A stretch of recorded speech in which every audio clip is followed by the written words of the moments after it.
Here is it's my great pleasure to welcome you all. I think you are very welcome to stay, please. I'm Serena Fortuna from the UN Red program, an institution, an initiative that many of you might know. It's an initiative formed by 3 organizations, by FAO, by UN Environment, and by UNDP, that started working approximately 10 years ago. And we're very, very excited to be here today in the Global Landscape Forum, especially to be here in the plenary. Also, I would like, before starting the session, I would like to give a warm thank also to our donors of the UN Red initiative. We have Norway here, we are here with us, but also our donors from Denmark, Japan, Luxembourg, Norway, Spain, Switzerland, and the European Union. It's important to cite them because without them, we could not do all the very interesting work that we do to support the countries in advancing and reducing emissions from deforestation and forest degradation. So a warm thank to them. In addition to that, so this is the moment of the thanks. In addition to that, I also would like to thank the partners of this session today, the Tenure Facility, who's also going to join me on the stage later in this sub-session, and the Asian Indigenous Peoples Pact, also our partner in this. So here in the next 90 minutes, in this Making Climate Action Inclusive in Forested Landscape, we're going to have a dynamic discussion. Now you see me alone here in this stage, but it will not be all the time just me talking, likely. I'm going to be surrounded by a very, very interesting sets of panels. Actually, we're going to have 3 subsets of panel, and we're going to have discussions among right holders and development practitioners. We're going to discuss about the approaches that are being applied to ensure that climate policies, actions, and financial instruments related to reducing emissions from deforestation and forest degradation are really inclusive, are really prepared in such a way that consider the rights of indigenous people or local communities, but also that are implemented through and thanks the dedication of the guardians of the forests. It was very interesting, especially a couple of hours ago, when this beautiful dedication and ceremonial was done, when our sister actually explained that it's true that we need to give rights to the indigenous people and local communities, but it's very important also to recognize the rights of Mother Earth. And here we are also to discuss about that, because it's now clear, and it's clear and evident in the eyes of everybody, that forested landscapes, so forests, trees, in the forest and outside the forest, are actually critical for both local livelihood, but also to fight against climate change. I think we all, the ones that were here, we all agree on this important fight to be really achieved all together. And it's even also, as the IPCC latest report, the 1.5 degrees report reported, forested landscapes can play one of the key roles and most cost-efficient kind of a contribution to the fight against climate change. So here, as I said before, we're going to have facilitated discussions. I'm soon going to call the first set of panel members composed by right holders and development practitioners. Each one of them is going to have a very challenging task. In 3 or 4 minutes, they will have to give us a very important message and topic, and they will answer each other in this interesting discussion. But the dialogue will also be with the audience. So when we were preparing this session, we were thinking like, okay, we're going to ask the participants to write down their questions in a cards. But of course, here we're at the Global Landscape Forum, and we are much more advanced than that. So I'm encouraging you to open your application throughout the 90 minutes of this event on Slido, as you've been doing also in the other sessions, and you can type your question there. Please remember to include both your name, if possible, where you come from, what kind of organization you are, your question, and to whom that question is, so that we can easily kind of answer to the question. This session is going to be streamed, and so also the colleagues that are going to see us from all other countries and continents now can also connect with us. So last thing, and that will explain a bit the order of this session, is we are trying to explain through 10, 11 panelists a journey on the process of REPLUS, or the NDCs, the National Determined Contribution, but a process, basically a journey from strengthening capacities of indigenous people and local communities, the enabling environment that is needed to kind of prepare those strategies, and then traveling to the second component of implementation, start learning and discussing about the different lessons that are being captured already on the implementation, and finally getting in the very interesting discussion on the result-based payments, climate finance. So without taking much more time, I would like to start inviting our panelists of the first round. So if they can please stand up, our colleague Mr. Lakpa Nuri Sherpa, Environment Program Coordinator for Asia Indigenous People Pact, AIPP, based in Chiang Mai, Thailand. Ms. Nao E. Min, Promotion of Indigenous and Nature Together, Point, Myanmar, and also member of AIPP. And then, thank you very much, you can join us maybe here. And then from the development practitioner side, it's my pleasure to invite Ms. Leif Jon Fosse, lead specialist on indigenous people from NICFI, Norway, and Ms. Selina Young, regional advisor and social inclusion specialist for Asia Pacific, also in the URL program, a very dear colleague. Welcome in this very big stage. So in this very first panel, maybe I can start sitting also here with you from my side. In this very first panel, we're going to discuss a bit on the capacity strengthening, also the creation or the consolidation of a positive enabling environment that could facilitate a bit the really strong preparation of REPLUS. There are key preconditions for REPLUS to be successful and to be long-lasting, especially. Both the UNRED and the other programs here strongly believe on the strengthening of the capacity of the local community, but we would like to hear from first voices from the ground. And for that, I would like to first invite Mr. Lakpa to give us a bit a regional consideration, if we can, from the experience that you had in Bangladesh, in Myanmar, and Vietnam. There was a very interesting work that you've done in platforms, trying to establish platforms between indigenous people, governments. So what we would like to hear is a bit how has the creation of those collaborative platforms on climate and forest improved the national processes in the countries? Because sometimes countries think that they can just go on without those platforms. Well, maybe in your case, you have some nice examples that you can bring, and maybe some surprising results that you saw, something that you were not thinking that could have happened, but it happened. I think the microphones should be on, so yeah. Thank you very much. Good afternoon, everyone. I'm going to expound on the partnership that Asia Indigenous Peoples Pact had with the UNRED program in our region, particularly in Bangladesh, Vietnam, and Myanmar. Because most of the indigenous peoples organizations do not have access, especially to the policymakers. So what we did in our region was to facilitate 3 dialogues between indigenous peoples, government, and the UN agencies. And this was the first time ever that indigenous peoples were able to directly meet with the policymakers, UN agencies, and discuss about climate change, discuss about rights, and discuss about RED+. It was in 2014, and these first dialogues really proved to be, instrumental in facilitating a long-term engagement of indigenous peoples in the region.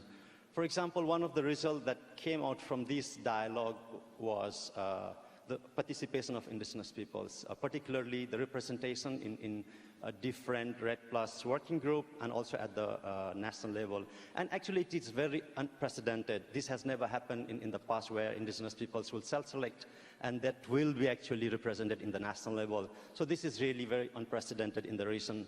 For example, in Myanmar, EE is the one representing indigenous peoples in the program executive board.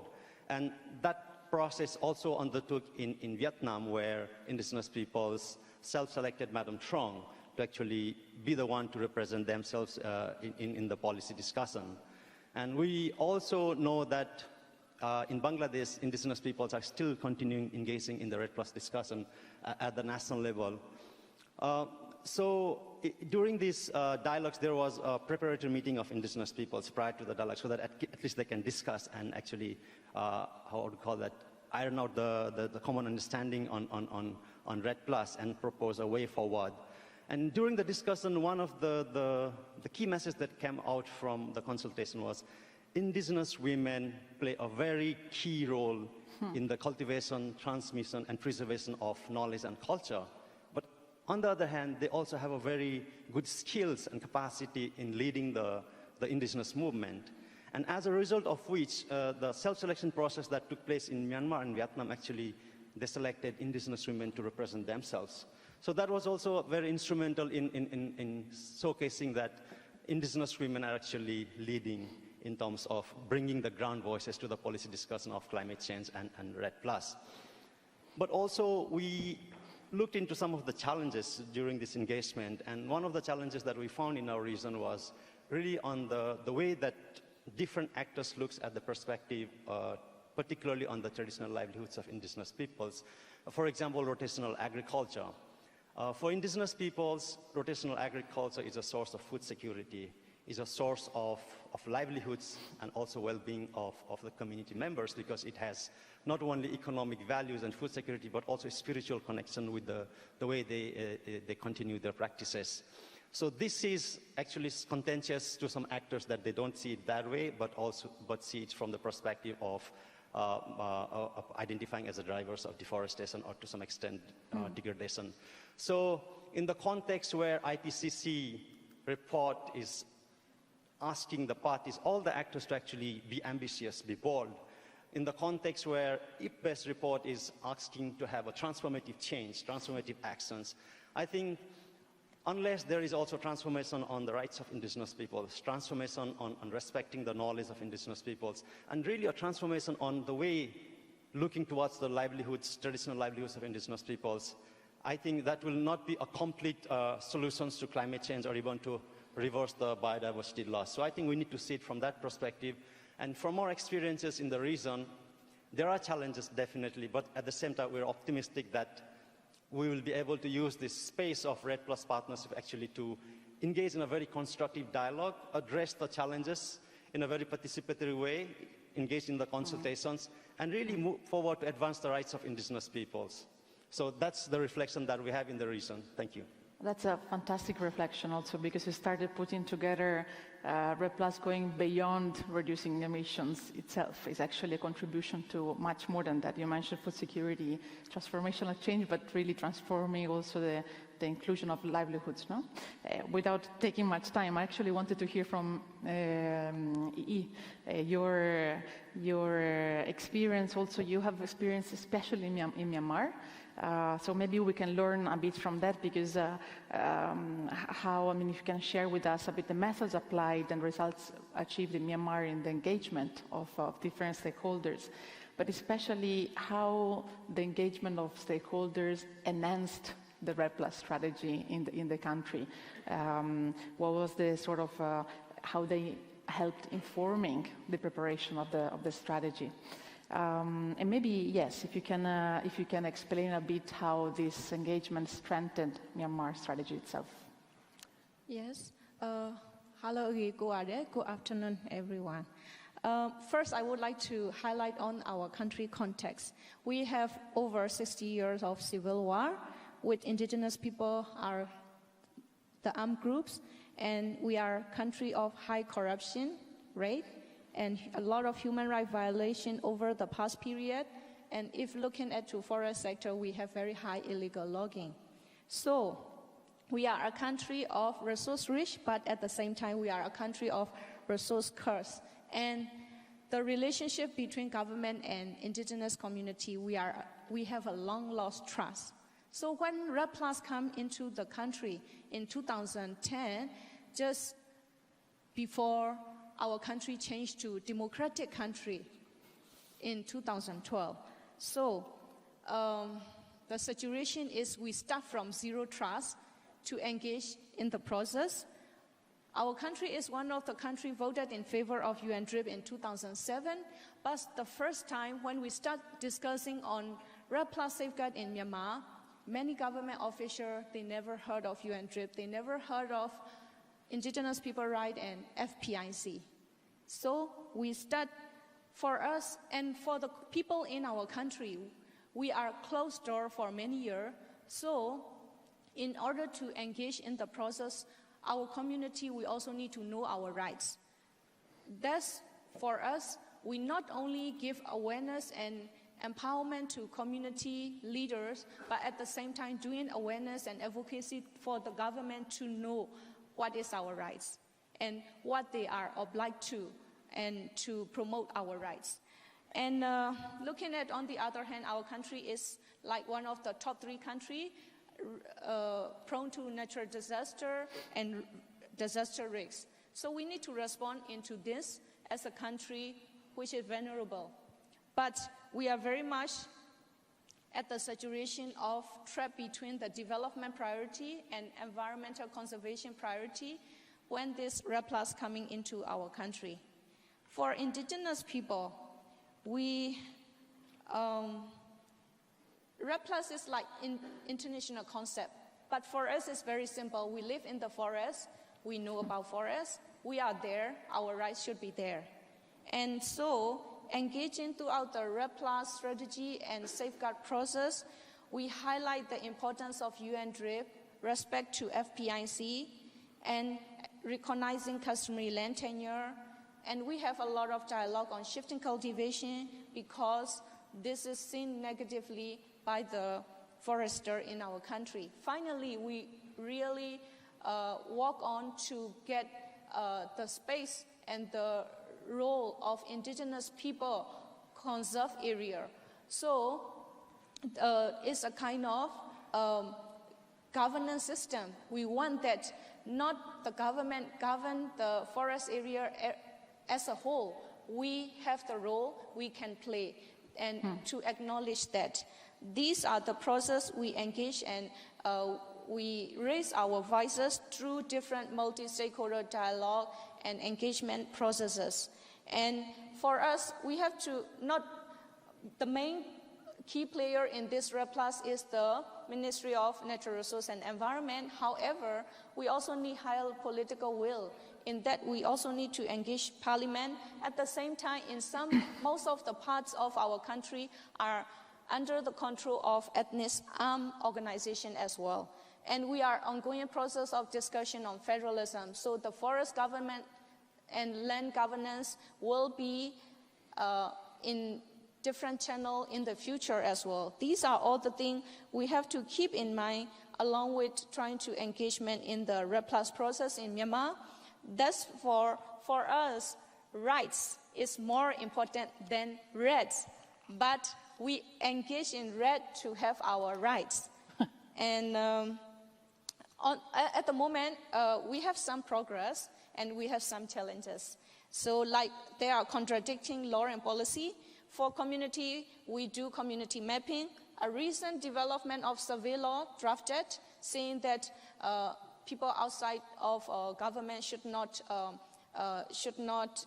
do any mapping. So mean it's threatened to us our role in trying to promote our land right as well. In doing so, indigenous women role is very important. Indigenous women, culturally and socially, we are trapped. So for us, not only IP leader, IP woman leaders, engagement in those different REDD+ consultation process, we have to pay special attention and do special measure to make sure that they are part of the discussion as well. We have done so many approaches, different approach on this. At the moment, RED+ progress is very slow in our country with many other political pressure, but being slow at the moment also give us time for indigenous people to engage beforehand.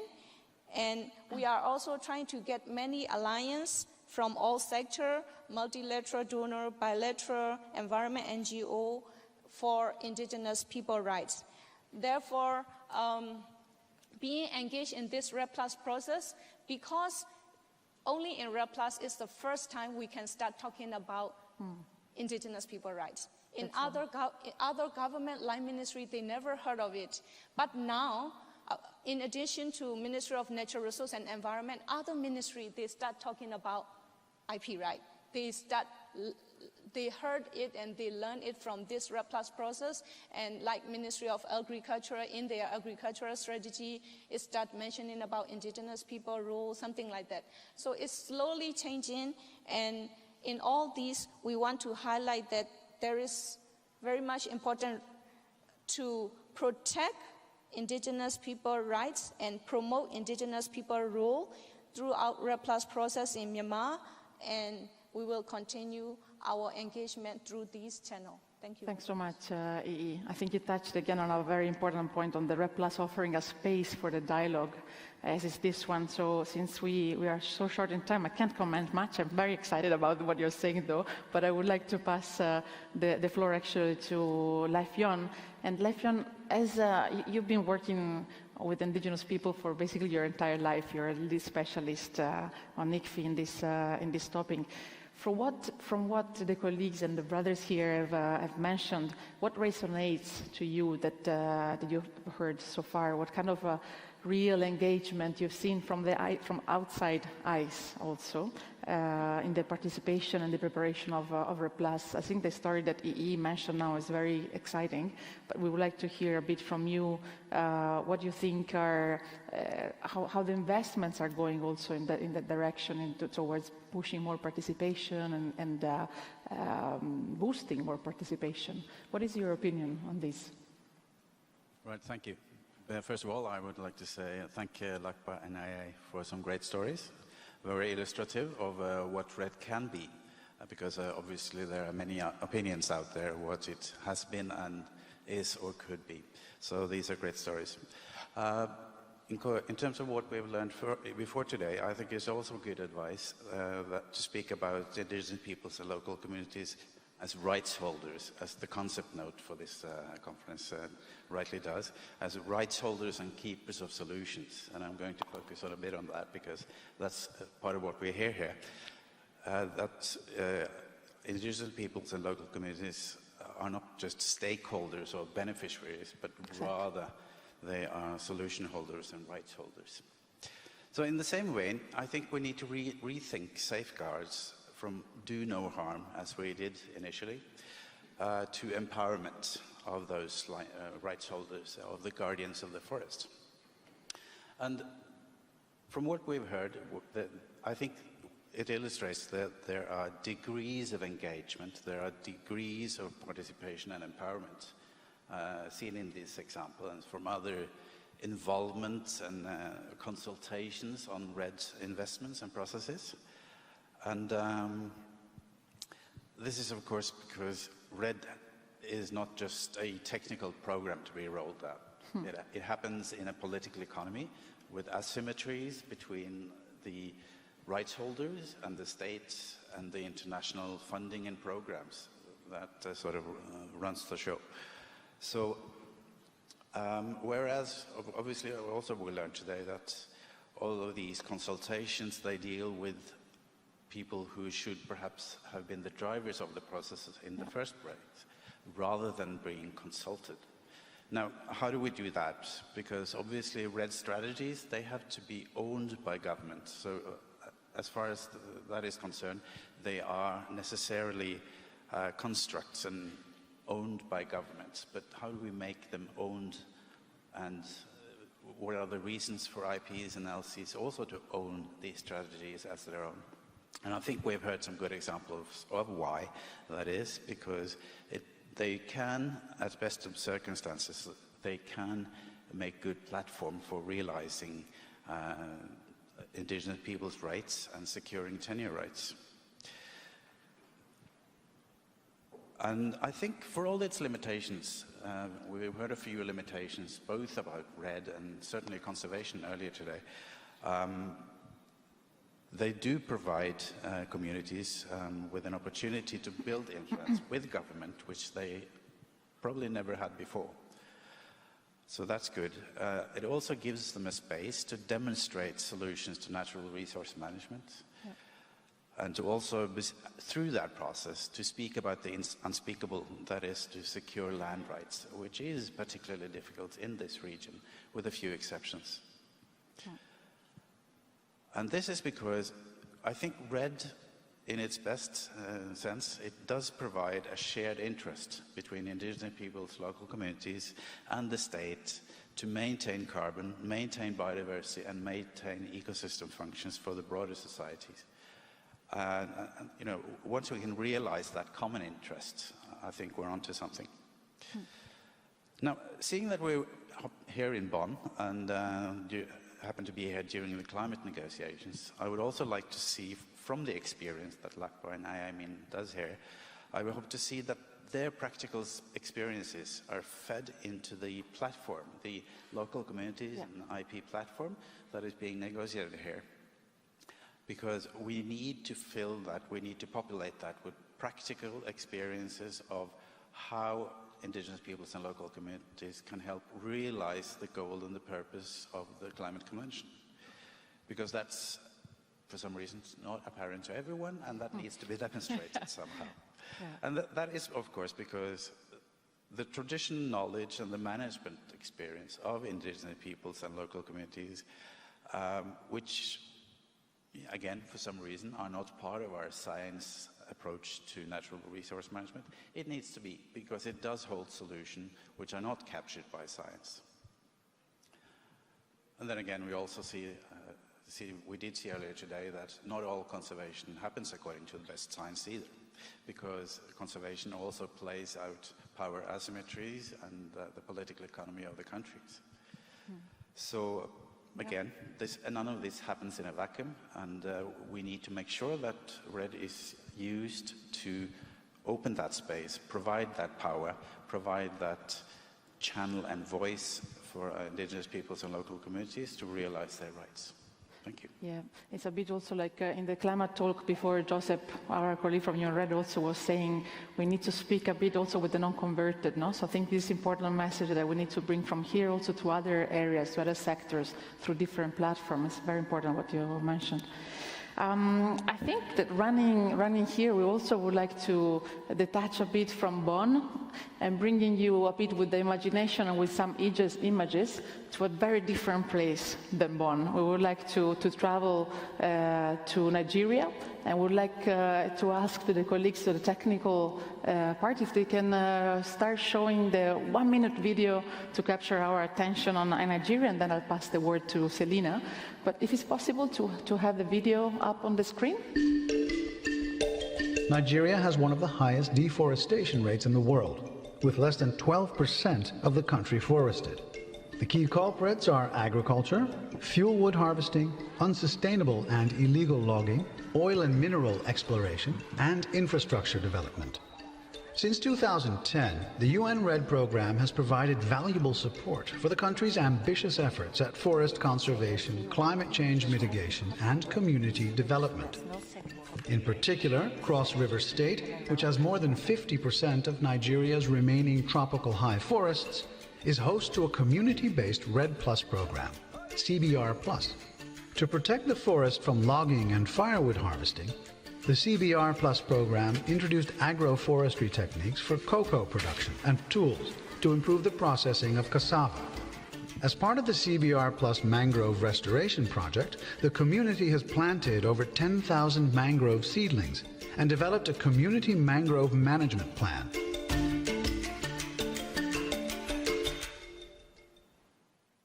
That was a real effort, 1 minute video.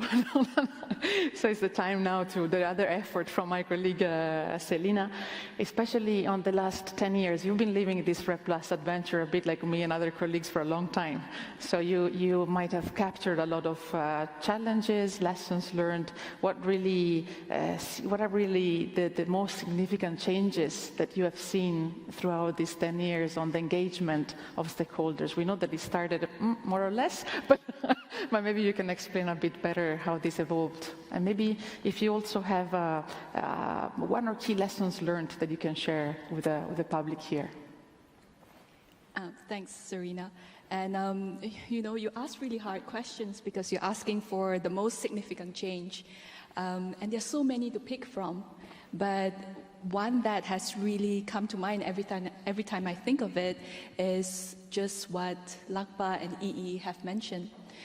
We have seen that this shift in perception from indigenous peoples as in a passive recipient role in what they can play with RED Plus to one where they are becoming right holders in terms of being able to be at the table to provide solutions and collaborative solutions. And of course, that is no surprise because the indigenous peoples are the original purveyors of nature-based solutions, even before we think about that, right? So just to echo what Lakpa and EE have already mentioned, that is a big shift. When it first started, there were a lot of uncertainties, but we have seen this shift. And we have seen that, yes, this is a collaborative working relationship, and we can move on towards that. And as a result of this shift, we have also seen a genuine support by the government and key partners for strong and legitimate representation of indigenous peoples at the national level. We have heard of the examples from Bangladesh, from Myanmar, from Vietnam, but over and over again, we're hearing it in Honduras, in Argentina, in Kenya, in Nigeria, in all the countries that we're working in. It's the same thing. And coming out of that, we are starting to see, as EE has said, a constructive, collaborative relationship that now has a seed of trust that's already implanted into that. And that's slowly building up where both are equal partners that can identify mutually beneficial solutions as we tackle the global challenge of climate change. And this is a model we need to replicate as countries gear up to submit their nationally determined contributions, as they even beyond that to start implementing it. We need to see how the indigenous knowledge and the practices are complementary and treated as equal to the scientific knowledges of how we deal with this whole issue of climate change. So to me, that is the most significant change that I've seen in the last 10 years, that shift in perception from indigenous peoples as passive recipients to right holders to equal partners. So that's a big one. That's a pretty big one. That's huge. And that is what I wake up for every morning, and to know that keeps me going. Yeah. And just to share a bit about some of the key lessons that we have learned, we have just watched a video on community-based RED Plus, which is a UN-RED initiative with the Global Environment Facility Small Grants Program. And this is an initiative that brings up to $50,000 to forest-dependent communities with the idea that it is ground up experiments, lessons that will be used to influence national policies. It started in 2014, ended in 2017. We have 6 pilot countries in Cambodia, Democratic Republic of Congo, Nigeria, Panama, Paraguay, and Sri Lanka. And by the end in 2017, up to $3.5 million was dispersed through 101 community grants. And one of the things we have learned about the beauty of CBR Plus, as we call it for short, is that it provides the avenue to unpack the diversity and the richness of the indigenous people's knowledge. Now, when we say indigenous people, immediately it's just a single term. But often, we forget behind that, in a country like Myanmar, for instance, officially recognized 153 ethnic groups. Yes. Or in a country like Papua New Guinea, we're talking about over 850 ethnic groups, right? And that diversity in terms of their knowledge, their values, and their practices sometimes gets distilled into something that's homogeneous. But with community-based RED+, we were able to draw those richness out. And that is what we need, as we look into finding solutions that have humanity in it, and that reflects the lessons from the local levels that we can bring up to the national levels, that we can bring up to the global level. And we're really looking forward to having more of the community-based RED+ in crafting these sort of solutions. Thanks, So Elena. Thanks, Elena. You did it very, very well, and I think the shift in perception that you identified is the impact of the last 10 years, probably. I would like to encourage all the participants here and also the participants up on the web to start writing the question on Slido, because here we are basically finishing the first panel, but with very interesting points from capacity building. You mentioned that in order to engage, we need to know the rights. So that means that I think with that I will capture actually the sense of this first round of discussion on capacities. If there is no capacity strengthening and engaging of communities in empowering in the work, it's difficult for the millions of ethnic groups to really be engaged in this. So I really would like to thank the first panel. Just for this moment, I would like to unfortunately invite you to go back to the panelist tables, but stay tuned for questions. I might call you back for questions later in case of the Slido will come up. A round of applause to our first panelists, please. They've been very, very nice. In the meantime, I would like to start calling up on the floor the second round of panelists that will talk a bit more into the lessons learned in implementation of RED+ strategies. For this, I would like to call a group of right holders consisting of Felipe Rangel, Territorial Councillor, Colombia National Indigenous Organization, the ONIC. Please join us up on the stage. Mr. Juan Carlos Hintiat, part of the Pueblo Shoar, de la Amazonía Ecuatoriana, is an active member also the RED+ group in the RED+ committee in Ecuador, but also member of COICA. Mr. Lizardo Copper, if Lizardo can also join us here, is the president of the Association of the Asociación Interétnica de Desarrollo de la Selva Peruana, AIDESEF. Muchas gracias por juntarte. Gracias. Thank you for joining us. Y también, and also on the side of the development practitioners, I would like to invite Ms. Nonette Royo, Executive Director of the Tenure Facility, and finally, Ms. Roslyn Ajay. Forgive me for the wrong pronunciation of your surname, for sure. I have to ask you how to pronounce it. The Director of Climate Change Forestry Commission of Ghana, and also a member of our UN RED Executive Board. I would like to remind everybody part of this panel will be in Spanish, so if you did not take your interpretation headsets, please take a second to stroll your legs and also take the interpretation headsets. Okay. I think here we are really talking about the second phase a bit on after these capacities have been strengthened and after the engagement of indigenous people and local communities became a reality. Thanks. What happens after? So we'll discuss on some measures. I will also switch to Spanish, so to kind of also be a good sister of our brothers here. Entonces, quiero que estaremos comenzando con Felipe. We start with Felipe. In this journey, we went also to Colombia, and we would like to know your opinion about this situation, the experience of Colombia in the participation of the indigenous peoples. We are aware that in Colombia there were a lot of success, a very big success in the preparation for the RED strategy, RED Plus strategy. Basically, it was the strategy for the forest, life territories. It includes a lot of indigenous peoples and Afro-Colombian people too. And not so long ago, the new development plan was approved with the participation of the indigenous peoples. Those were wonderful successes, wonderful achievements. And maybe you can offer an answer to the following question. Can you explain us which are the perspectives that offer us those kind of achievements, the inclusion of the indigenous people for the future? Which are the new perspectives, which are the new chances that we receive now? What is going on and what is going to happen? And which are the lessons learned? Please be brief as possible, but anyway.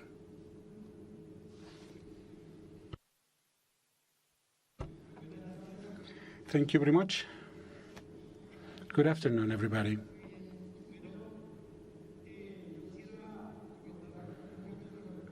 First of all, I would like to talk about the context of Colombia. In the year of 2016, in October, the ninth Congress of Indigenous Peoples was organized. More than 5,000 representatives of indigenous peoples from all the country participated in that Congress. I was the responsible for biodiversity. And we received the mandate to retake and talk again about the environmental agenda, the agenda of climate change, which is very important for the indigenous peoples, because we think that this topic is vital for our territories. It is very close to our feelings, to our heart, this topic. So we think this is a very important topic, and we decided to develop different initiatives from this Congress. It is important to strengthen our capacities. In the year of 2018 or 2017, actually, we started developing a coordinated work together with RED Plus. It was very interesting. We started gathering experience in different regions of Colombia, like, for example, in the Orinoco region, in the Pacific region. We worked together also with some people from the Amazonas region. There were different meetings in order to strengthen capacities in the forest topics, and also the strengthening of the governance capabilities of the indigenous peoples in order to preserve, to keep the life alive in our regions, because we think it is very important, because it is an ancestral right that we have. We developed a proposal to create environmental commission at national level in order to reach a consensus on the environmental policies that have to be implemented by the government. We exerted a lot of pressure. We did a lot of advocacy work from the indigenous communities, and we finally developed that kind of policies. And we reached that from the government. We also organized a lot of events, of meetings. There was a meeting in the Pacific region with African Colombian people, with a lot of peasant organizations. We tried to work in the preservations and the protection of the forest, because there is a lot of degradation. Many peasants have been working in reforestation. They are trying to recuperate those territories, and I think it is important for them, for the livelihood of the people, of the indigenous people, and also for the wildlife, and also biodiversity.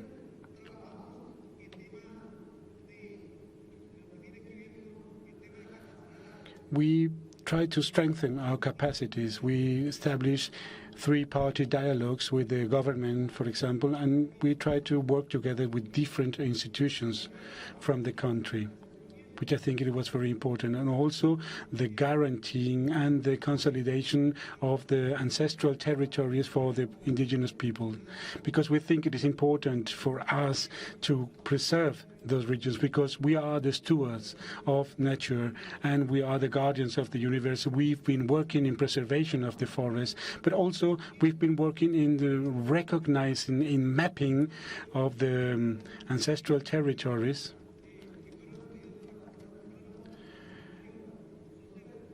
Those are the ownership rights that come actually from a very long time ago, by Simón Bolívar, for example, or from colonial times, and we decided that it's important to get those rights recognized for the indigenous peoples.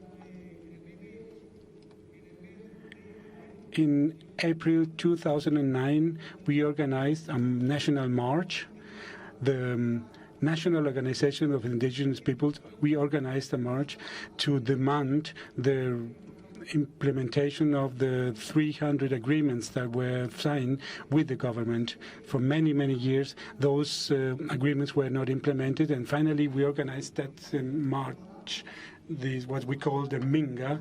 We finally decided to establish a negotiation table to talk about environmental policies, about protection policies, about international cooperation, and it was very important. It was a big achievement that the government was able to recognize the rights of the indigenous peoples and was able to talk to us about the different environmental topics. At the time, we established that it's important to recognize the rights of the indigenous peoples because we are a very important agent. In order to be able to preserve the forest, to preserve the land, to recuperate the land, it is important that we receive the support from the international community. We have to strengthen the rights of the indigenous peoples for the ancestral territories, because we are the monitors. We are monitoring the situation in the forest. In that way, we will be able to control whether the exploitation or the use of the forest happens in a proper way. It is important to protect all those territories. In that way, we will be able to avoid pollution, degradation of all the regions and territorial lands in the country. It's an excellent point, and I really think that monitoring nature should be at the heart of any control mechanisms that are done in your own territories. Excellent. I would love to keep speaking with you, but I think I'm going to have to move on to Brother Juan Carlos because I'd like to listen to what's going on in Ecuador, and I hope everyone present and also on the webcast, I hope you're asking questions on Slido.com. I myself would love to ask a lot of questions. Juanca, Ecuador is moving forward towards the implementation of the RED Plus strategy, and the indigenous peoples are at the core of the preparation and implementation of the RED Plus program, and I hope you will talk about this because this is a preparation program that has received $50,000 from the Green Fund, or correct me if I'm wrong, but I think that this is also aiming at implementing actions through and for the indigenous local communities. So please tell us about what things are like in reality. What do you do as indigenous peoples on the ground in order to carry out this important project? And what important results have you seen? I know this is recent, but maybe you've already had some results. Juanca, please. Well, first of all, thank you very much for having me.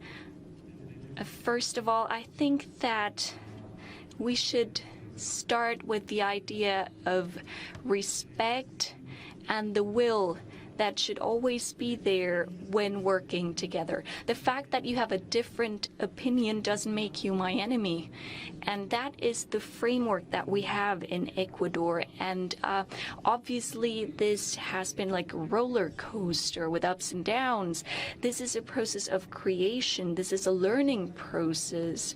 And when we sat at the red table, we had a framework of consultation, and so we as indigenous peoples of Ecuador, we had to be very clear on what our rights are, our legal rights, because if in Ecuador and in Peru, the idea was to understand and see what your constitution has given you in terms of collective rights. And so our negotiation table for RED was strengthened because of that. I am a member of that working panel for RED in Ecuador. What we did was then, after this learning process, in order to move forward, we needed to have our indigenous communities, our local communities, everyone was invited to the negotiation table, and this was under the leadership of our environment ministry. And this ministry coordinated and got into an agreement with national and regional organizations. And under that plan, our indigenous peoples have shown their own plans for their lives. There is consultation, participation, inclusion is what they want. They want to be involved in every single process at every single level. This is, of course, a huge challenge. But those were the frame conditions, and this is how we generated trust in the negotiation table. And when there is trust, you can bring all your plans for your life and your plans for the territory. So our own process, we had our own community survey protocols because we are different peoples. And based on that, we had a consultation, a survey on every possible level so that we could get to the implementation of the RED Action Plan. During the RED Action Plan, we signed an agreement that was, of course, very challenging, and the ministries of agriculture and of the environment and the local communities are invited to work together. And every component was clear. For example, the rights to the land, because without our land, we are nothing. We lose everything without our lands. But we build upon it, we monitor, and we choose together where we apply what. The plans for our life, a comprehensive consultation, knowing the rights that you are given by law. Ecuador has a constitutional mandate on nature rights. And during that phase, you have different elements so that the national peoples can work and move forward. We have a country with different cultures and ethnic peoples, and we need a holistic integration approach. We as indigenous peoples have our own network based on empathy because we need integration and holistic approaches that also take into account the different cultures. Thank you very much. Puntos son importantísimos, Juan Carlos, que también su propio. Those are very important topics. Of course, respect is very important. The implementation of plans for life, which are the basis of the work we develop. And you were talking also about rights. And I think that's very interesting. And now we change the topic.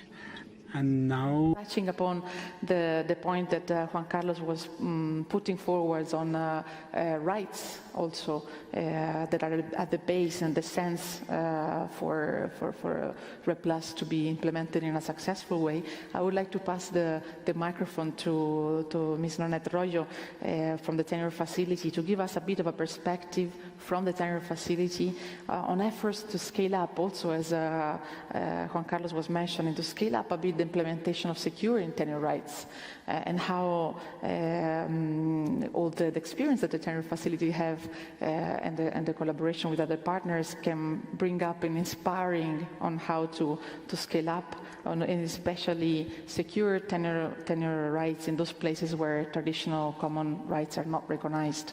So, Nonette, some of your opinions. Yes, thank you very much, Serena. The tenure facility really is a facility to respond to the opportunity that has opened up, just in the context, for example, now of REDD+ and the policy to respect rights of indigenous peoples in these areas that are highly forested as priority. The tenure facility comes in at a moment in time when it has become very important and, let's say, trendy to really work with those that guard the forests. We have to, the scale up really counts the efforts even before REDD+, even before tenure facility came in. The defense of those territories is a lifetime commitment and essentially action of indigenous peoples and local communities already. So what happened during this process of there being a very focused investment on recognition of these rights for the forest guardians, the tenure facility is able to then take advantage of that policy after assessments of positive legislation existing or resulting out of those pressures. We assist organized communities to take very clear steps forward to register formally those rights. So the timeline takes into account the process of defending these territories, the processes and organized institutions emerging out of that, and helping through the direct requests of community groups finance that process.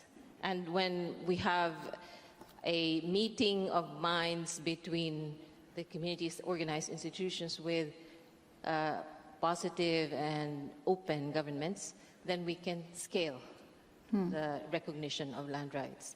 But it is a process that is mutual and a process that recognizes the ability of the community groups to self-organize and to trust that this time around the government is really serious about land rights recognition because they sense and they feel and they have found out through intense research that indigenous peoples are key to preserving and protecting those forests.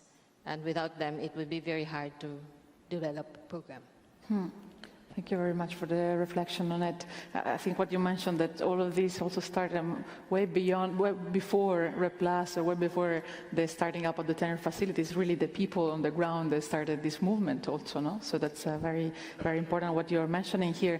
And I would like to take a couple of minutes also to reinforce the fact that indeed, and maybe if my colleagues could put up the slides, we have just also from our side, we really, from UN REDD, we really consider collective tenure rights as a essential part for really realizing that transformational change that we are being so much asked for in these last few years to achieve. In reality, and I'm going to take this, sorry. I also move my legs a bit once in a while, but also through the discussions and through the kind of different I'm sorry, there is okay. Through the different work that we've been doing in the last few years, we also started trying to analyze and synthesize a bit this work through different analyses, case studies. We actually identified also Peru as one of the interesting countries from where to learn, where really collective tenure rights were advancing, where communities were also able to protect their land and teach a story to other countries. countries. We also identified other examples from Tanzania, from Nepal, etc. And here, actually, now you don't see me very excited because I'm very shy at this moment because we are pre-announcing actually this technical brief that we've been preparing in UN Red. It's a technical brief that is going to come up in the next couple of months, hopefully. And we wanted to pre-launch some of the key messages that have been reinforced to the study that we just prepared, and it's very much aligned with what we've been mentioning until now, and I'm very happy about that. That would have been a trouble otherwise. But in reality, what we really now it's kind of agreed by everybody, both the converted and the non-converted, is that the indigenous people and local communities really manage a vast amount of forest and related carbon, and they are not just there to kind of be imposed of actions, but they're really the key actors, the real right holders.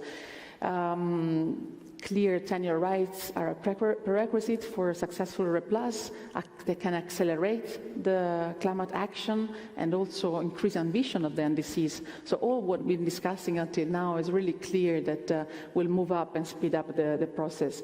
But also an important thing that we need to mention is that tenure rights by itself will not really manage to be transformational, unfortunately. There needs to have according from what we identified, they need to be put in a larger initiative to improve land governance, forest and land governance. So they're all key pieces of a big puzzle. And a nice puzzle here that I would like to show is actually a puzzle from Peru. There is a very important area, very important success story from the Valle de los Ríos, Apurimac, Ene y Montanaro, where it was really kind of clear in the last few years where loss of trees was really increasing in a very many areas, including kind of protected lands, but not in areas like in this case. You can clearly see that it's very interesting because these areas are all kind of degraded lands and trees that have been lost. If you manage to see here, they arrive really after the border of the communities. Now, this is a very nice example. There are plenty of different examples also that you will find in the document. Of course, it's embedded in there are different factors that led to this success.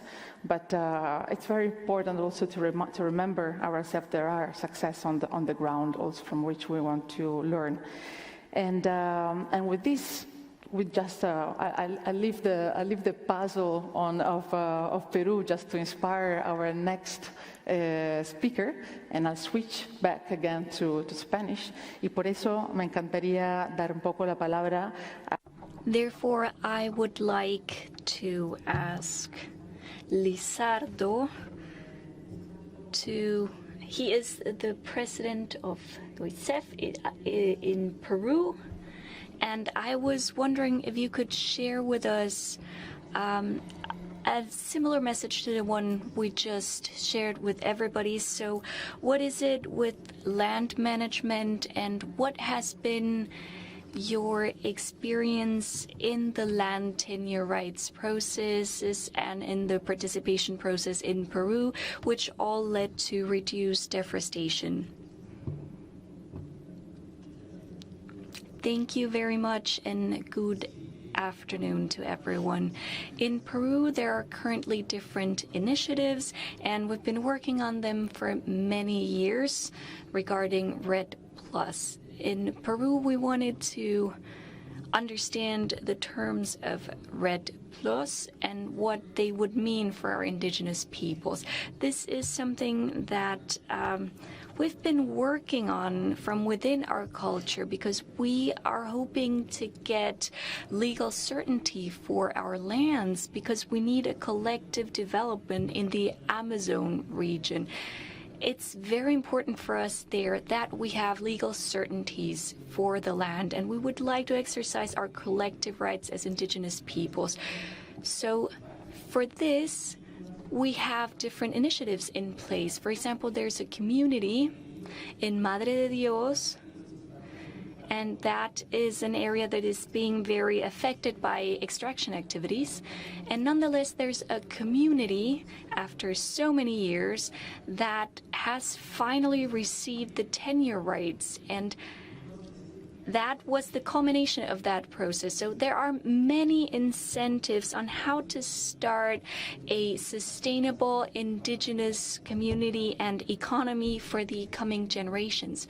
This is an example that we need to see in front of our eyes. We have to take action. REDD+ is not only about writing something, so we have to recognize the rights of those Amazonian peoples but not only there, but the rights of indigenous peoples everywhere.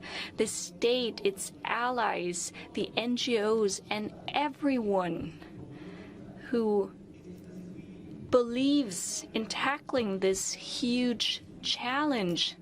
The indigenous peoples are suffering day after day, and that is why it's so important that we start reflecting and we start listening to whatever everybody else has to say. We need to listen, and we have to reflect and act. Politicians, scientists, the academic community, we all have to start a real commitment, because those who make decisions, those who rule us, they need to see that we, the indigenous peoples, are contributing, we're preserving, protecting what we have, not only because we live there, but for the entire humanity, because we will all be affected and are all being affected for climate change, not only Asia and Africa, but also the indigenous peoples. And we need to find tasks in common, because common actions will bear fruit. If we only give political speeches, but we make the wrong decisions, if we bet on extraction activities because we think that development alone will transform the world, no, we in our communities, we have another vision. We would also like to envision our own development, and this development has not been reflected in the policies of different governments. So we would really like to share with you these initiatives. We would like to show them to the world. We're doing this with our own network of the Amazon region. We're doing it with the communities that we have worked with for a long time. We have our own indigenous economy. And for us, this is an opportunity to show the type of change that can happen in different countries. These are practical examples. We need to take action. And things have to be doable. Climate resources have to reach those initiatives in the communities. Our governments have to clearly state and clearly show this work so that everyone can see that change can happen. Change is possible, but everyone here, everyone listening to us, we have to do something for our planet. Yes, that is absolutely correct. And when you talk about integrated development, well, the governments are also a part of that. Well, I would like to ask the government directly, but that's not going to happen. I was putting some comments on the government action also, and I think it was the perfect ending, let's say, of the discourse to go towards a clear example also on the government push to integrate different demands from the different sectors. I'm looking at Rosalind. Rosalind, how do you pronounce your surname?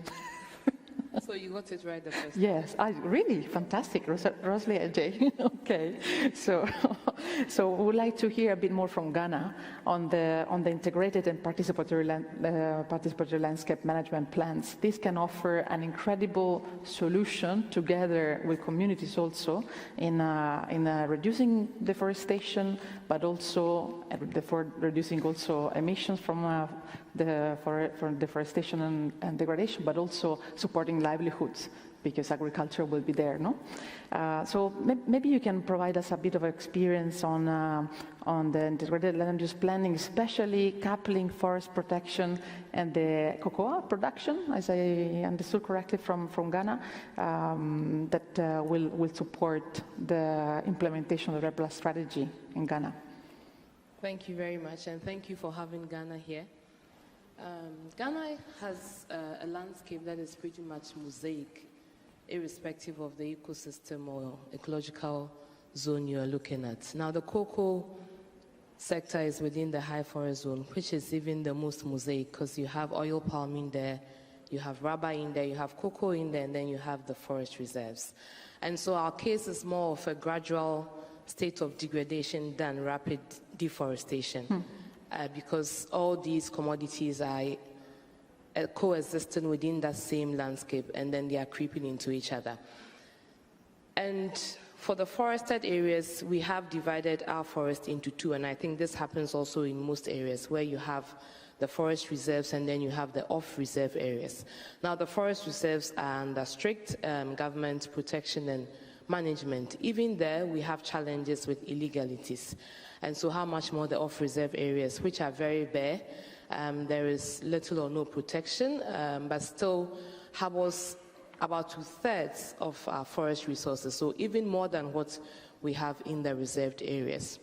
And so in designing our REDD+ strategy, which we launched in 2016, which has 5 thematic programs covering each of the eco zones or ecological zones that we have in Ghana, we targeted the use of commodities in attracting attention.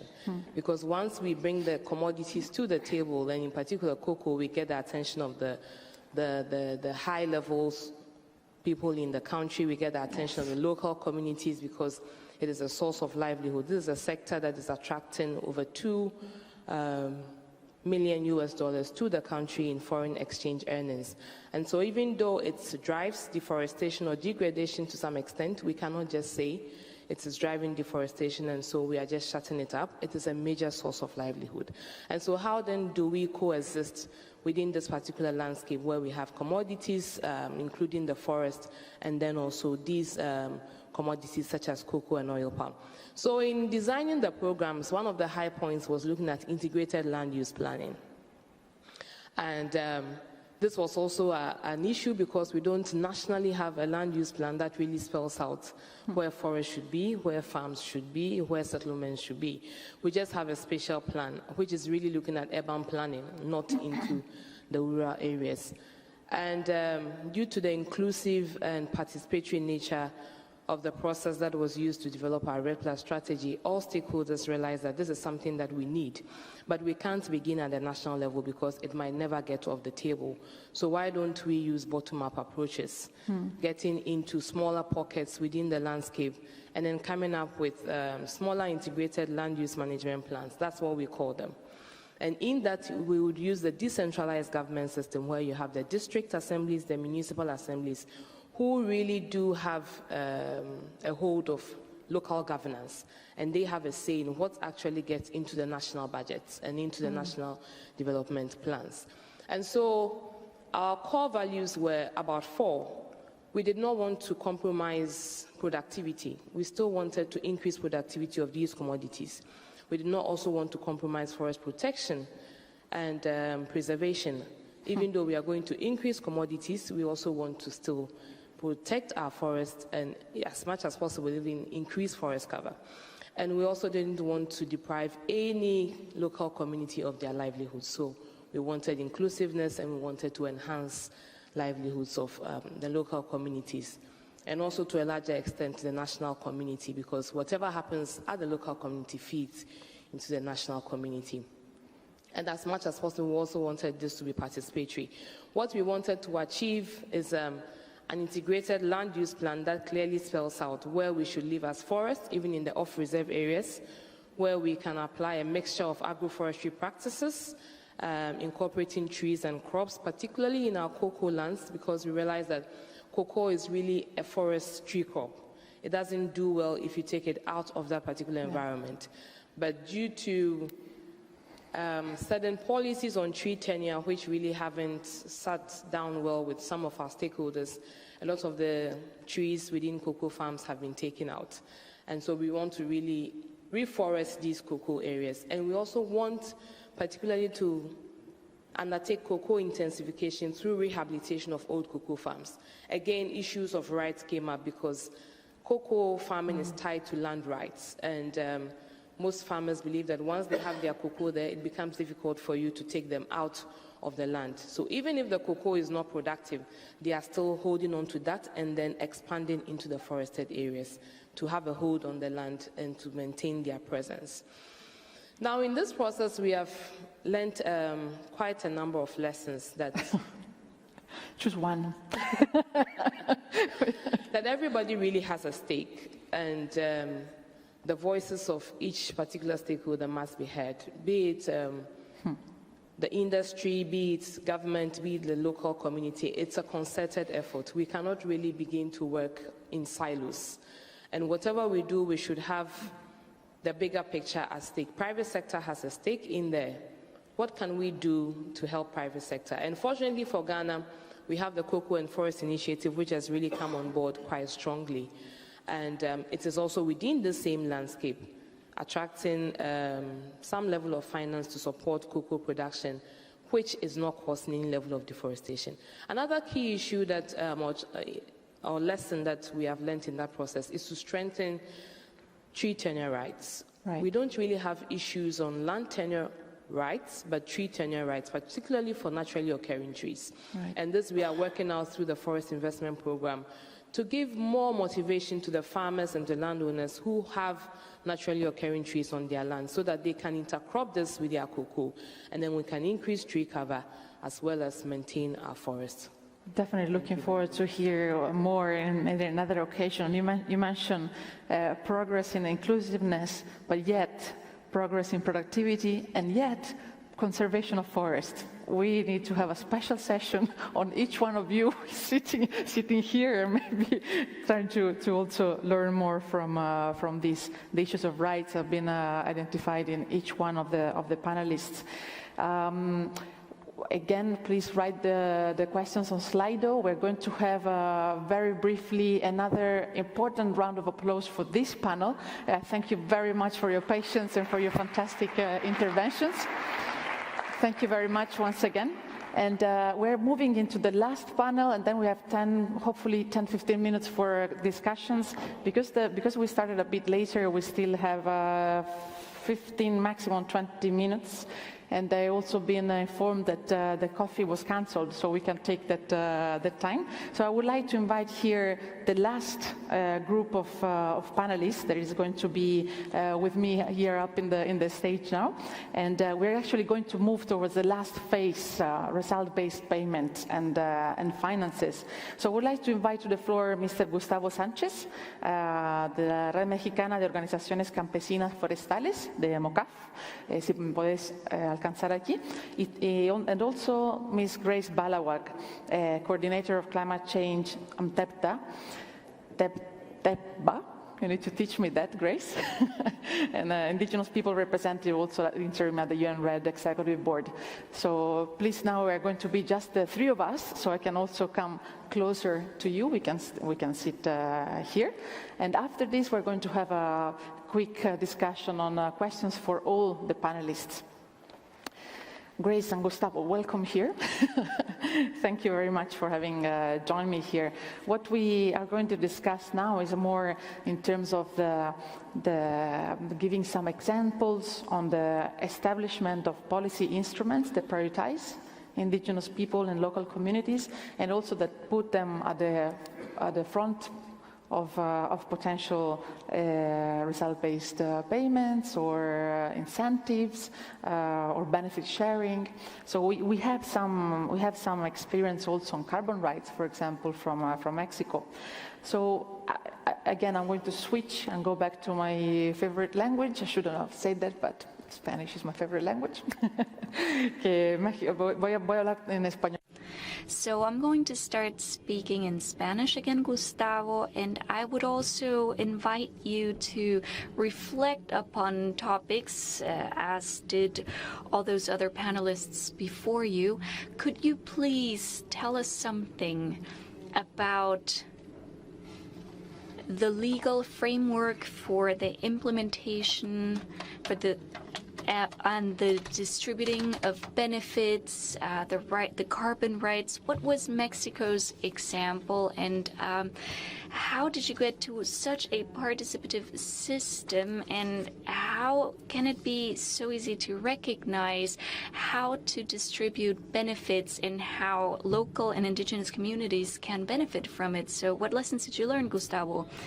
Thank you very much for this opportunity to address you. So briefly, I'd like to say that in Mexico, over half of the rural lands belong to collective groups. That means rural and agricultural communities. And the forestry center, this percentage is even higher. 70% of the forest lands are in the hands of those collective organizations. So land tenure is definitely one of the key aspects in Mexico. And we've been step by step achieving other rights. For example, we acknowledge the rights on the land that started about a century ago, but recognizing or acknowledging the rights to manage forests, this is very recent. It started 40 years ago, approximately in the 80s. And even more recent is the acknowledgement of those rights on environmental services. So this is a progressive process, and this red thing, it took a while for us to be in agreement. We had different perspectives. So some people thought it was not an environmental service to reduce carbon emissions, and in the end, we agreed on carrying out the discussion with a group of actors from different sectors in the National Council for Forests. This is a space for citizen participation. And after we heard the opinions there of national and international experts, we came to the conclusion that reducing CO2 emissions should be considered an environmental service. And these types of services within our legal framework in Mexico, the rights of that belong to those who have land tenure rights. So whoever is trying to really manage their lands appropriately will benefit from that. We have a new government since 6 months. And the first decision that they made was that this National Forestry Commission should implement within the current legal framework a very clear text saying that reducing emissions is indeed an environmental service, and that these rights belong to those smallholders. And this is one of the important topics. So the rights and that belong to reducing carbon emissions. And I think every country is going to have to deal with this at some point. In Mexico's case, it was a complicated discussion, and we tended to leave it for the end. And then we were there in the implementation phase, and we didn't know who really had the rights to the land. But that is where we base our distributing schemes on. How long long did it take to prepare that scheme, that distribution scheme, Gustavo? Well, I think, 10 years that we've been discussing with RED. And it was a topic that we always postponed. And so what I really would recommend is that those countries who are moving towards the implementation phase should really deal with this topic. So you have to grab the bull by the horns and you have to start discussing about who is the beneficiary of those land rights, of those rights at all. In some countries, the environmental services, the rights to them belong to the government, but there has to be a recognition, seeing if the communities are not motivated, if they're not recognized in their efforts of managing adequately their forests, well, in that case, RED will not work. Exactly, that's the case, and that's something that many countries neglected, even though it's a very important topic, how to distribute those benefits or earnings. And well, later on maybe we'll hear from the Green Forum, and there should be a clear explanation about how those benefits will be distributed. To Grace to actually explain us a little bit better on the Green Climate Fund, especially since it's so important in these moments also that countries are reaching that moment in which RED+ is being implemented.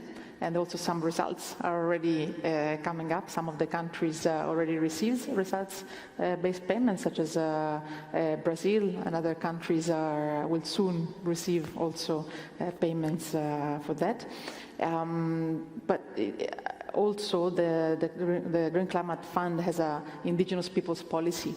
So we would like to hear a bit from you, Grace, why is that important, and how actually this policy impacts in a positive way, hopefully, the Green Climate Fund operations and decision-making. And if you think that this policy influence also national approaches. Good afternoon, everybody. I think it's good evening. Yeah. I would like to start first with a brief background on why we came to this adoption of the Indigenous Peoples Policy in the Green Climate Fund. I would like to start from our Indigenous Peoples Global Caucus, the Indigenous Peoples Forum on Climate Change, which had been there from the very start, even in 2007 when RED+ was already agreed in the Bali COP. We organized this Indigenous Peoples Global Caucus, and we agreed on our priorities in all of these processes, and also in some of the bilateral and multilateral mechanisms.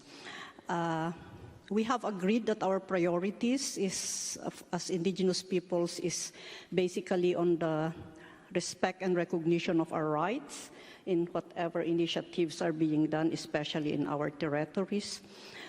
And the second point is respect of our traditional knowledge, which is our greatest contribution into these climate change actions and measures that we need to implement. And the third is direct access of funds. And at the same time, of course, when RED+ was there already, we have these mechanisms under the World Bank, the FCPF, the Forest Investment Program, and then the UN RED. And we also agreed in the Indigenous Peoples Caucus that we will be engaging here. So we have requested for having Indigenous peoples observers in these mechanisms. And with that, we worked with all these mechanisms to put in place some guidelines and processes, like the UN RED had developed the guidelines for stakeholder engagement, at the same time on the free, prior, and informed consent with our participation. On the other processes, we also, of course, we had this big experience, years of experience in negotiating the adoption of the UN Declaration on the Rights of Indigenous Peoples earlier. So this is basically our international standard in all of that we carry forward in all of these processes and mechanisms that we engage in. So coming to the Green Climate Fund, this came in later, and we have a very small indigenous peoples team that is engaging in the Green Climate Fund because we wanted that it should also be adopting an indigenous peoples policy.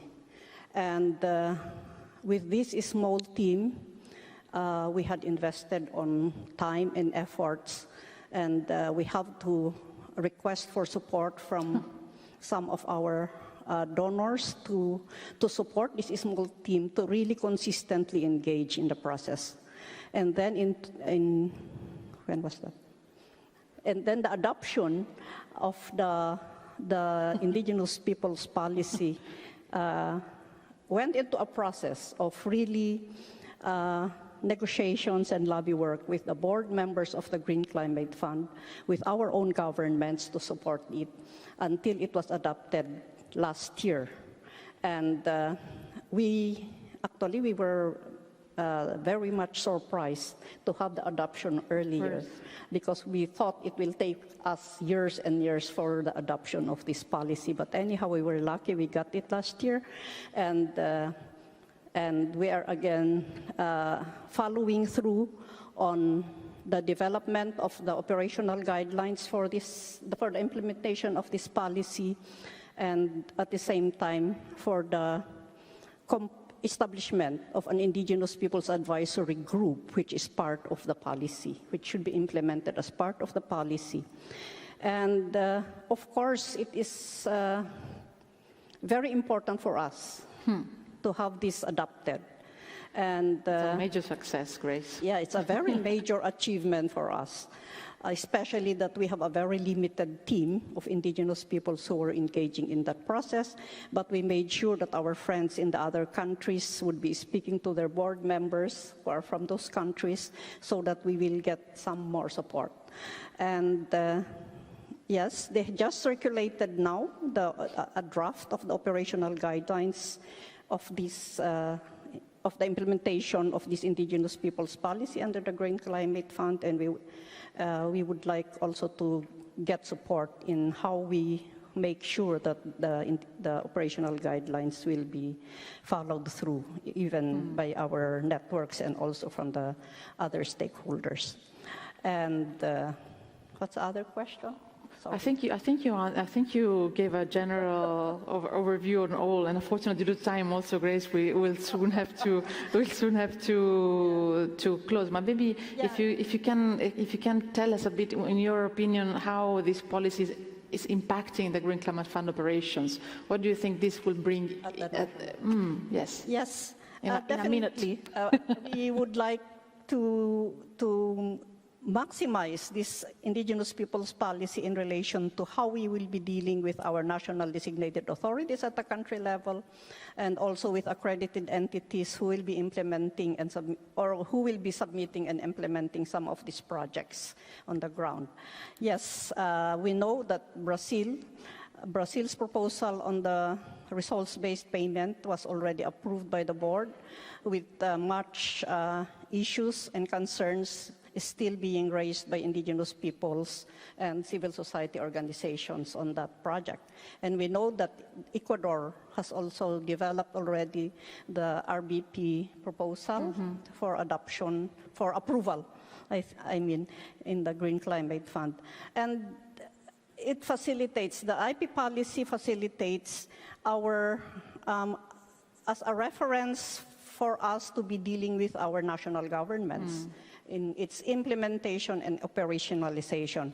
Of course, indigenous peoples have to be more vigilant at country level to really monitor on how this indigenous people's policy should be implemented by our national designated authorities and accredited entities who have projects in the country level. Yeah. So I think that's Thank you very much, Grace. I think this also brought us a bit towards thinking towards the future and thinking towards future projects, future implementation of REPLAS, but also NDC's strategies, because also those are, for the Green Climate Fund, also very important, especially if they will achieve finally this transformational change that is so much calling for from the Green Climate Fund, no? And that we mentioned here that is not achievable without really this engagement of local communities and indigenous people. With that, I'm very aware of the time. I do know, though, that there is maybe the colleagues up in the technical side that also been collecting a bit of the questions, and maybe we have time for one. You can stay here. Maybe if the colleagues can put up one of the questions that was collected through Slido, we will see that question, and maybe some of the panelists could answer.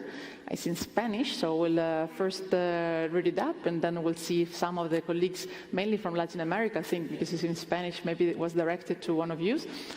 So it reads, pueblos indígenas están logrando buena participación. Indigenous peoples achieve a very high participation in RED. RED contributes to NDC, and the indigenous peoples also participate in the development of NDC in their own countries. A very difficult question, but very interesting question. Maybe one of our friends from Latin America wants to offer an answer to that question. I will give you a microphone, or maybe you can come up to the stage. There should be some interaction here in this meeting, so it is wonderful, Juanjo. Felipe, you wanted to answer too?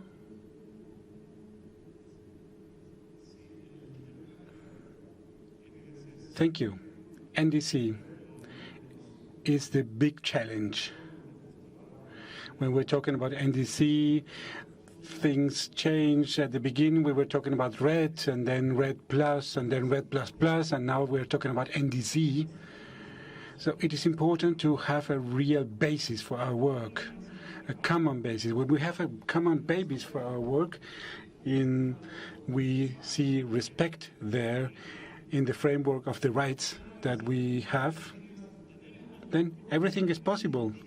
We should have our own NDC, indigenous NDC, and that's where we were working. We are trying to implement to achieve this. The implementation program in Ecuador, for example, that's what we developed. That was the big challenge. We were thinking about resources, for example. Where do we get in the resources, and where do we invest the resources? In the territory. We have a document that has to be implemented. We have clear instruments, and we participate in the NDC with our territories, and we see that as a basis for our work, and now we have to go on. Thank you very much, Juanca. A lot of acronyms, but basically it is about deforestation, about strengthening the rights of the indigenous peoples and how they can participate in the reforestation process and how they can achieve a better livelihood. So we see a basis, and it's important to contribute to the NDC. And I think from Ecuador you hear a clear yes as an answer. And now Felipe. The national plan, National Development Plan, which was adopted by the government in 2019, contains very important points. There's a lot of talk about climate change, about deforestation, about carbon capture. It is important to have this into consideration in the national plan, National Development Plan. But now we have different initiatives that have to be implemented. We've been working on those old initiatives. It's important to implement and in the practice. I hope that the national government takes on some of the initiatives that have been developed by the indigenous peoples. That's why it is very important to create a space, an environmental table to establish a dialogue, to develop policies in order to strengthen the dynamic dialogue at national level for deforestation, for the protection, for the guards of the forest, for example. It is very important to have that. That's one of the main topics.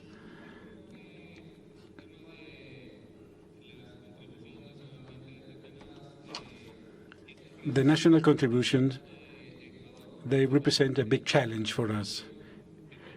Ecuador is maybe a big exception, but it is important to create the spaces in all the countries in order to be able to have a real participation of the indigenous peoples in the development of policies for self-determination. And it has to be very clear stated which is the contribution of the common territories, of the indigenous territories, to those national goals. Thank you very much. Yes, thank you.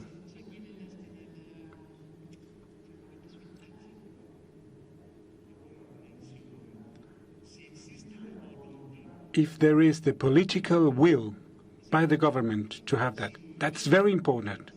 Otherwise, things won't work. That's the big challenge.